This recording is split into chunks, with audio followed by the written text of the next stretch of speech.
کہا جاتا ہے کہ جب بابر نے 1526 کی لڑائی میں ابراہیم لودھی کو ہرا دیا تھا اور اس کے بعد وہ دہلی کی سلطنت پر قبضہ کرنے کے لیے دہلی کی طرف روانہ ہوا تو آگرہ میں اس کی ملاقات اس کے بیٹے ہمایوں سے ہوئی۔ ہمایوں نے اپنے والد بابر کو قیمتی خزانوں کے ساتھ ساتھ کوہ نور ہیرا بھی پیش کیا، لیکن بابر نے ہمایوں کی بہادری اور ہوشیاری سے خوش ہو کر کوہ نور ہیرے کے ساتھ ساتھ وہ سارا مال تحفے کے طور پر ہمایوں کو ہی واپس کر دیا تھا۔ 1528 میں ظہیر الدین بابر نے حصار اور فیروزہ جیسے اپنی سلطنت کے قیمتی علاقوں کو اپنے بیٹے ہمایوں کے سپرد کر دیا تھا، جو اس بات کی طرف اشارہ تھا کہ بابر بھی مرنے کے بعد اپنے سارے بیٹوں میں سے ہمایوں کو ہی اپنا اگلا سلطان بنانا چاہتا ہے۔ کہا جاتا ہے کہ بابر نے اپنے بیٹے ہمایوں کو مرنے سے پہلے یہ نصیحت کی تھی کہ اے ہمایوں، اگر میرے مرنے کے بعد میری سلطنت تمہارے پاس آ جائے تو تم اپنے بھائیوں کے ساتھ اچھا سلوک کرنا، یعنی ان کے ساتھ ظلم و ستم نہ کرنا۔ ہمایوں نے بھی اپنے باپ یعنی ظہیر الدین بابر سے یہ وعدہ کر لیا تھا کہ جب اس کے پاس یہ سلطنت آئے گی تو وہ اپنے بھائیوں کا بہت اچھی طرح سے خیال رکھے گا۔ آخرکار 1530 میں بابر کی وفات ہو گئی۔ جس وقت بابر کی وفات ہوئی اس وقت ہمایوں کی عمر صرف 22 سال تھی، یعنی 22 سال کی عمر میں ہی ہمایوں مغل سلطنت کا دوسرا سلطان بنا دیا گیا تھا۔ بابر کے بعد جیسے ہی ہمایوں مغل سلطنت کا اگلا سلطان بنا، ویسے ہی باغیوں نے اپنے سر اٹھانا شروع کر دیے۔ کسی علاقے میں بابر کے دور کے اعلیٰ افسر بغاوت کر رہے تھے تو کسی علاقے میں تو خود ہمایوں کے بھائی ہی اس کے خلاف بغاوت کر رہے تھے۔ جن بھائیوں کے ساتھ ہمایوں نے اچھا سلوک کرنے کا اپنے والد سے وعدہ لیا تھا، اب وہ بھائی ہی ہمایوں کے خلاف بغاوت کر بیٹھے تھے۔ لیکن کہا جاتا ہے کہ ہمایوں ایک مست اور سست قسم کا انسان تھا۔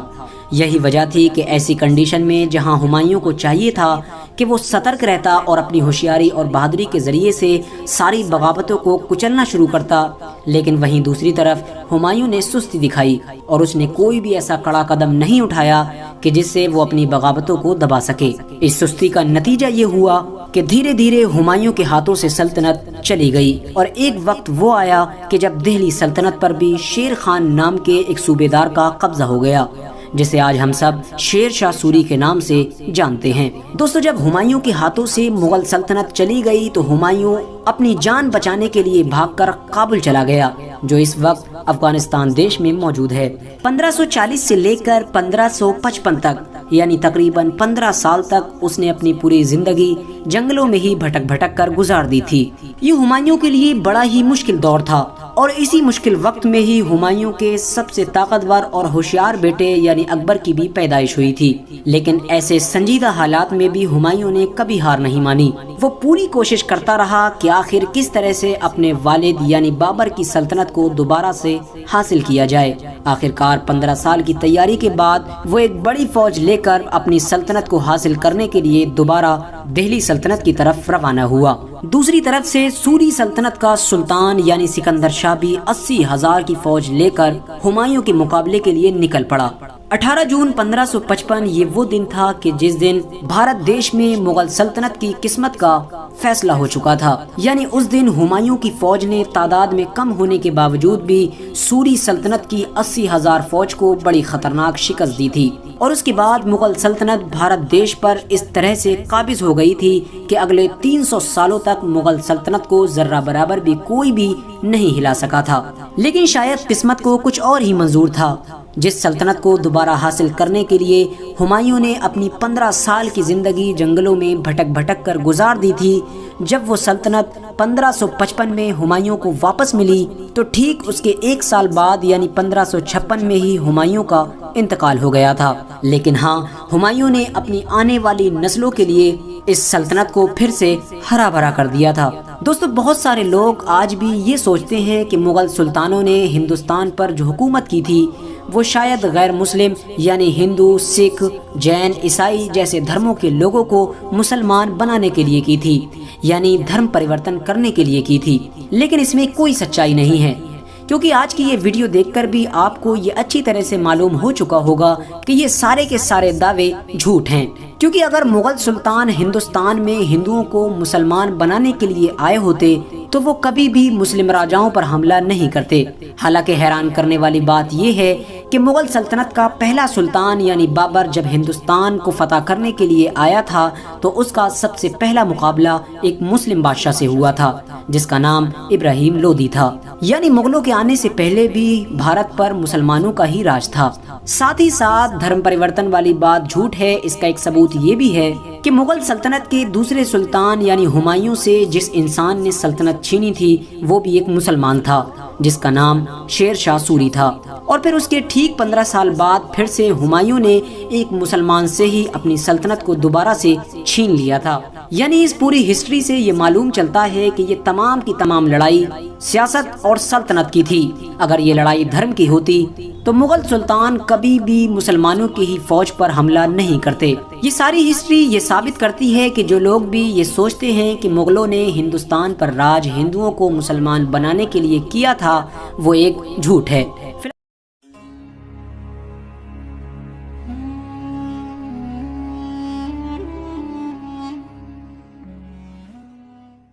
دوستو آج کی اس ویڈیو میں بات ہوگی مغل سلطنت کے تیسرے سلطان یعنی جلال الدین اکبر کے بارے میں۔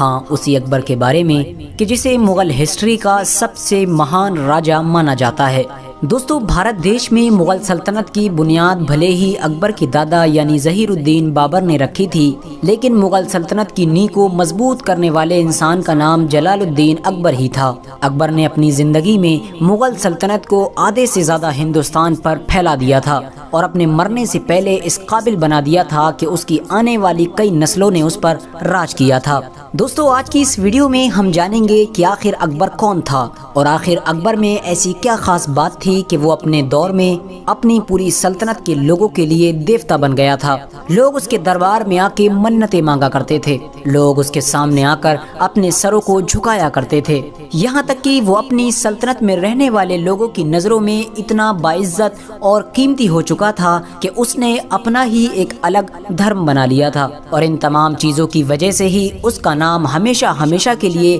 اکبر دی گریٹ پڑ گیا تھا۔ ساتھ ہی ساتھ ہم جانیں گے کہ آخر ہلدی گھاٹی کے یدھ میں کیا ہوا تھا، کیونکہ آج بھی بہت سے لوگ ہلدی گھاٹی کے یدھ کے بارے میں بہت سی افواہیں پھیلاتے ہیں۔ کوئی کہتا ہے ہلدی گھاٹی کا یدھ اکبر نے جیتا تھا تو کوئی کہتا ہے مہارانا پرتاپ نے جیتا تھا۔ آج کی اس ویڈیو میں ہم آپ کو اس یدھ کی سچائی بتائیں گے۔ دوستو اکبر کی پیدائش 15 اکتوبر 1542 کو عمر کوٹ کے علاقے میں اس وقت ہوئی تھی جب اکبر کے والد یعنی نصیر الدین ہمایوں شیر شاہ سوری کے ہاتھوں اپنی دہلی سلطنت گنوانے کے بعد جنگلوں میں بھٹک رہے تھے۔ کیونکہ ہمایوں کے والد اس دور میں جنگلوں میں بھٹکا کرتے تھے، اسی وجہ سے اکبر کی پرورش اکبر کے چاچا کامران مرزا نے کی تھی جو کابل علاقے کے گورنر ہوا کرتے تھے۔ اکبر کے بارے میں زیادہ تر اتہاسکار یہ مانتے ہیں کہ بچپن سے ہی اکبر بہت ذہین اور تیز تھا، لیکن اکبر کو پڑھنے لکھنے کا ذرہ برابر بھی شوق نہیں تھا۔ پڑھائی لکھائی سے اکبر ہمیشہ دور بھاگا کرتا تھا، لیکن ہنرمند اتنا تھا کہ اس نے 10 سال کی چھوٹی سی عمر سے بھی پہلے ہی تلوار بازی، نیزہ بازی، گھڑ سواری جیسی چیزیں بہت اچھی طرح سے سیکھ لی تھی۔ وہ چھوٹی سی عمر میں ہی اپنے سے بڑے بڑے عمر کے لوگوں کو کشتی میں چیلنج کیا کرتا تھا، اور حیرانی کی بات تو یہ ہے کہ ان بڑے بڑے لوگوں کو بھی اکبر اتنی کم عمر میں ہرا بھی دیا کرتا تھا۔ آخرکار 1555 میں اکبر کے والد یعنی ہمایوں نے سوری خاندان سے اپنی دہلی سلطنت کو دوبارہ سے چھین لیا تھا۔ جس وقت ہمایوں نے اپنی سلطنت کو دوبارہ حاصل کیا اس وقت اکبر کی عمر صرف 13 سال تھی۔ ٹھیک اس کے 1 سال بعد ہی ہمایوں کی اپنی لائبریری کی سیڑھیوں سے گر کر موت ہو گئی۔ جس وقت ہمایوں کی موت ہوئی اس وقت اکبر کی عمر صرف 14 سال تھی۔ ہمایوں کی موت کے بعد مغل دربار میں رہنے والے لوگوں کو یہ ڈر ستانے لگا تھا کہ کہیں مغل سلطنت میں بغاوت نہ ہو جائے، اور یقیناً یہ ڈر سچ ثابت ہوا۔ دھیرے دھیرے جگہ جگہ سے بغاوتیں اٹھنا شروع ہو گئیں۔ ہمایوں کا ایک بہت وفادار سپاہی اور دوست تھا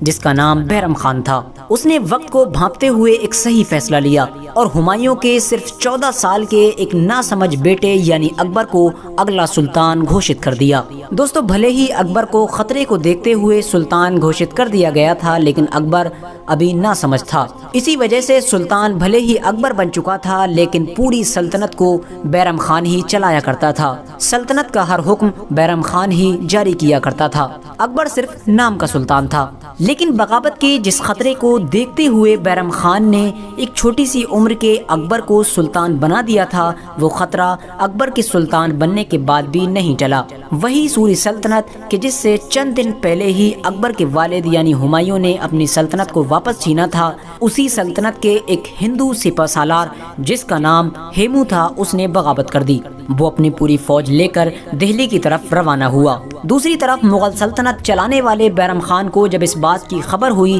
کہ ہیمو اپنی بڑی فوج لے کر ہماری سلطنت کی طرف روانہ ہو گیا ہے، تو وہ بھی اپنی فوج لے کر دہلی سے روانہ ہو گیا۔ دونوں فوجوں کا آمنا سامنا پانی پت کے ایتہاسک میدان میں ہوا۔ بڑی زبردست جنگ لڑی گئی۔ شروع میں تو ایسا محسوس ہونے لگا تھا کہ ہیمو کی فوج مغل فوج کو بڑی آسانی سے ہی ہرا دے گی، لیکن پھر اچانک سے مغل سلطنت کی طرف سے چلایا ہوا ایک تیر ڈائریکٹ ہیمو کے جسم پر جا کر لگا، جس کی وجہ سے ہیمو کی موت ہو گئی۔ ہیمو کے سپاہیوں کو جب اس بات کی خبر ہوئی کہ ہیمو کی موت ہو چکی ہے تو انہوں نے پیٹ دکھا کر بھاگنا شروع کر دیا، اور اس طرح سے بیرم خان کی سپہ سالاری میں مغل سلطنت کی فوج کو جیت حاصل ہوئی۔ کہا جاتا ہے کہ جس تیر سے ہیمو کی موت ہوئی تھی وہ تیر شاید اکبر نے ہی چلایا تھا۔ دوستو 1556 سے لے کر 1560 تک یعنی تقریباً 4 سال تک اکبر بھلے ہی شہنشاہ کی گدی پر بیٹھا رہا، لیکن پوری سلطنت کو بیرم خان ہی چلاتا رہا۔ لیکن جب دھیرے دھیرے اکبر کی عمر 17-18 برس کی ہوئی اور اکبر سمجھدار ہوا تو اکبر کو یہ محسوس ہونے لگا کہ بیرم خان مجھے غلط طریقے سے کنٹرول کرنے کی کوشش کر رہا ہے، کیونکہ بیرم خان ایسے بہت سارے فیصلے خود جاری کر دیا کرتا تھا جس پر اکبر راضی نہیں ہوا کرتا تھا، اور ظاہر ہے کہ اب اکبر سمجھدار ہو چکا تھا، اس لیے وہ بھی چپ بیٹھنے والا نہیں تھا۔ اکبر کو جب محسوس ہوا کہ بیرم خان کی طرف سے پانی سر سے اوپر جا چکا ہے تو اس نے بیرم خان کو وزیر اعظم کے پد سے ہٹا دیا، اور بیرم خان کو بہت سارا مال و دولت دے کر یہ مشورہ دیا کہ آپ حج کرنے چلے جائیں، کیونکہ بھلے ہی اکبر سیاسی معاملے میں بیرم خان سے مخالف ہو چکا تھا، لیکن وہ بیرم خان کی بہت عزت کیا کرتا تھا اور بیرم خان کو بابا کہا کرتا تھا، کیونکہ ظاہر ہے کہ بیرم خان نے اس کی 3-4 سال پرورش کی تھی۔ اکبر نے جب بیرم خان کو وزیر اعظم کی پوسٹ سے ہٹا دیا تو یہ بات بیرم خان کو بڑی ناگوار گزری، کیونکہ بیرم خان یہ سوچتا تھا کہ اکبر ابھی بھی نادان ہے، اسی وجہ سے اس نے یہ عجیب سا فیصلہ لیا ہے۔ لہٰذا بیرم خان نے اکبر کے خلاف بغاوت کر دی، لیکن کیونکہ اکبر سمجھدار ہو چکا تھا اس نے چند لمحوں میں ہی بیرم خان کو شکست دے دی۔ اکبر کے سپاہی بیرم خان کو پکڑ کر اکبر کے سامنے لے کر آئے، کیونکہ اکبر بیرم خان کی بہت عزت کیا کرتا تھا، اسی لیے اس نے دوبارہ بغاوت کرنے کے باوجود بھی بیرم خان کے خلاف کوئی بھی حکم جاری نہیں کیا، بلکہ ان کو عزت کے ساتھ بٹھا کر دوبارہ مشورہ دیا کہ برائے مہربانی آپ حج کرنے چلے جائیں۔ اس بار بیرم خان عزت کے ساتھ حج کرنے کے لیے روانہ ہو گئے، لیکن کہا جاتا ہے کہ راستے میں ہی ان کے قافلے پر کسی نے حملہ کر دیا تھا، جس کی وجہ سے ان کی موت ہو گئی تھی۔ دوستو اکبر جتنا بہادر تھا اس سے کہیں زیادہ ہوشیار تھا، اور یہی وجہ تھی کہ وہ اپنے دشمن کو میدان میں ہرانے کی بجائے اسے دماغی طور پر ہرانے کو زیادہ ترجیح دیا کرتا تھا۔ اس نے ہندوستان کے زیادہ تر علاقے اپنی طاقت کے ذریعے سے ہی جیت لیے تھے، لیکن جن علاقوں کے بارے میں اسے یہ محسوس ہوتا تھا کہ وہ ان کو طاقت کے ذریعے سے نہیں جیت سکتا ہے، ان تمام علاقوں کو اس نے سیاست کے ذریعے سے جیت لیا تھا۔ اس نے راجپوتوں کی ایک بیٹی جس کا نام جودا بائی تھا اس سے شادی کر لی تھی، جس کی وجہ سے مہارانا پرتاپ کے علاوہ ہندوستان کے تمام راجپوتوں نے اکبر کی بادشاہت کو قبول کر لیا تھا۔ اکبر نے اپنے محلوں میں غیر مسلموں کو بہت بڑے بڑے پد دے رکھے تھے۔ اس کی سلطنت کے دور میں اس کے محل میں بڑی بڑی پوسٹ پر ہندو لوگ بیٹھے ہوئے تھے، یہاں تک کہ اکبر کی وہ خاص ٹیم جسے نورتن کے نام سے جانا جاتا ہے، یعنی جس میں 9 وزیر تھے، ان میں بھی تقریباً 3 لوگ ہندو تھے، جن میں سے ایک کا نام بیربل، ایک کا نام مان سنگھ اور ایک کا نام راجا ٹوڈرمل تھا۔ کہا جاتا ہے کہ اکبر کوئی بھی بڑا قدم اٹھانے سے پہلے اپنی ٹیم کے انہی 9 لوگوں سے مشورہ لیا کرتا تھا، اور یہ 9 لوگ بھی ہمیشہ ہی اکبر کے ساتھ جڑے رہتے تھے۔ بیرم خان کی موت کے بعد جب اکبر سلطنت چلانے کے لیے پوری طرح سے آزاد ہوا تو اسے یہ محسوس ہوا کہ مغل دربار میں اسلامی عالموں کا بڑا اچھا بول بالا ہے، یعنی ہر حکم اسلامی عالموں کی مرضی کے بعد ہی جاری کیا جاتا ہے۔ اس بات سے اکبر کو تھوڑی چڑ محسوس ہونے لگی تھی، جس کی وجہ سے اس نے ایک حکم نامہ جاری کیا جس میں یہ اعلان کیا گیا تھا کہ آج سے ہی ہمیشہ کے لیے اکبر کا حکم اسلام کے بڑے سے بڑے عالم کے حکم سے بڑا مانا جائے گا۔ اس حکم کے جاری ہونے کے بعد اکبر سیاسی فیصلوں کے ساتھ ساتھ مذہبی فیصلے بھی خود کرنے لگا تھا، اور ظاہر ہے وہ کوئی عالم دین تو تھا نہیں، اس لیے اس کے لیے یہ مناسب نہیں تھا۔ اسی لیے مذہبی لوگوں نے اس کی مخالفت کرنا شروع کر دی اور پوری سلطنت میں ایک بغاوت کا ماحول تیار ہونے لگا تھا۔ اکبر نے جب اپنی سلطنت میں ایسا ماحول دیکھا تو اس نے اسلامی بڑے بڑے عالموں کو چن چن کر قتل کروانا شروع کر دیا، جس کے بارے میں بھی اسے یہ خبر لگتی کہ فلاں عالم اس کے بارے میں کوئی غلط بیان یا حکم جاری کر رہا ہے، وہ اسے قتل کروا دیا کرتا تھا، جس کی وجہ سے بہت سے عالموں نے نڈر ہو کر اس کے اوپر کفر کے فتوے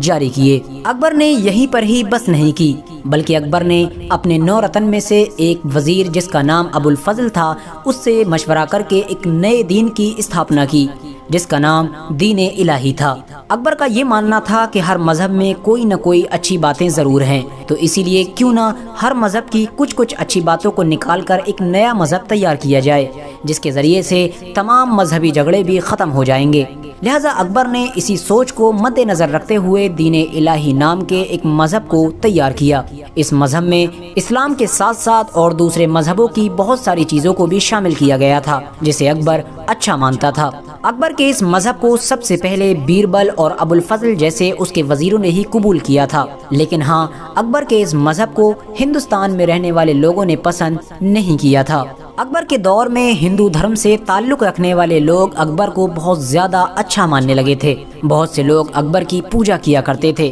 اکبر کے بارے میں کہا جاتا ہے کہ اکبر کے دربار کے باہر لوگ منتیں مانگنے آیا کرتے تھے، کیونکہ اکبر کا یہ نظریہ تھا کہ ہر مذہب میں اچھائی اور برائی دونوں چیزیں ہوتی ہیں، اسی لیے وہ عیسائیوں کے ساتھ بھی پوجا کیا کرتا تھا اور ہندوؤں کے ساتھ بھی پوجا کیا کرتا تھا، اور مسلمانوں کے ساتھ مسجدوں میں نماز بھی ادا کیا کرتا تھا۔ دوستو، اب اگر بات کی جائے ہلدی گھاٹی کی جنگ کے بارے میں کہ آخر ہلدی گھاٹی کی جنگ جیتا کون تھا، مہارانا پرتاپ یا پھر اکبر؟ دوستو، جیسا کہ میں نے آپ کو شروع میں ہی بتایا تھا کہ مہارانا پرتاپ کے علاوہ ہندوستان کے تمام راجپوتوں نے اکبر کی بہادری اور ہوشیاری کو دیکھ کر اکبر کی بادشاہت کو قبول کر لیا تھا، لیکن مہارانا پرتاپ ایک ایسے راجا تھے جو آخر تک اکبر کو بادشاہ ماننے کے لیے تیار نہیں تھے۔ بھلے ہی مہارانا پرتاپ اکبر کے خلاف کامیاب نہیں ہو پائے، لیکن وہ اپنی آخری زندگی تک اکبر کے خلاف لڑتے رہے، جس سے یقیناً ان کی بہادری ثابت ہوتی ہے۔ دوستو، آج بہت سے لوگ ہلدی گھاٹی کے اس یدھ کو ہندو ورسس مسلم کے طور پر دیکھتے ہیں،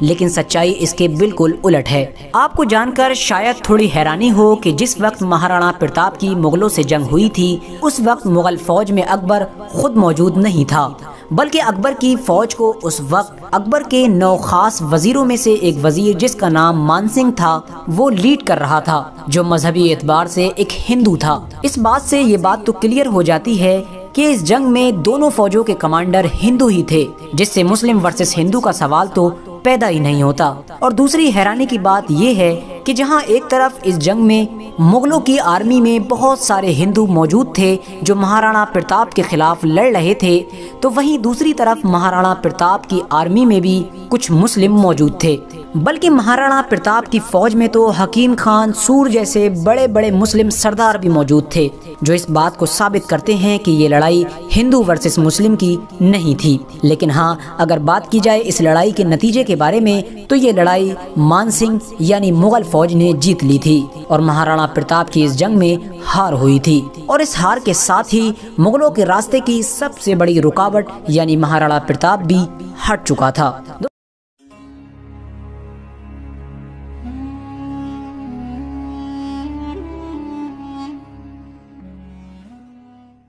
دوستو، مغل سلطنت ہندوستان کی ان سلطنتوں میں سے ایک ہے کہ جنہوں نے ہندوستان کی زمین پر سب سے لمبے وقت تک حکومت کی تھی۔ مغل سلطنت کا ترقی کا دور 1526 سے لے کر 1707 تک جانا جاتا ہے۔ اس پورے دور میں ظہیر الدین بابر سے لے کر اورنگزیب عالمگیر تک کل 6 لوگوں نے بادشاہت کی تھی، اور اگر ان 6 بادشاہوں میں سے مغل سلطنت کے کسی بادشاہ کو سب سے زیادہ مست اور سب سے زیادہ عیاش قسم کا کسی کو جانا جاتا ہے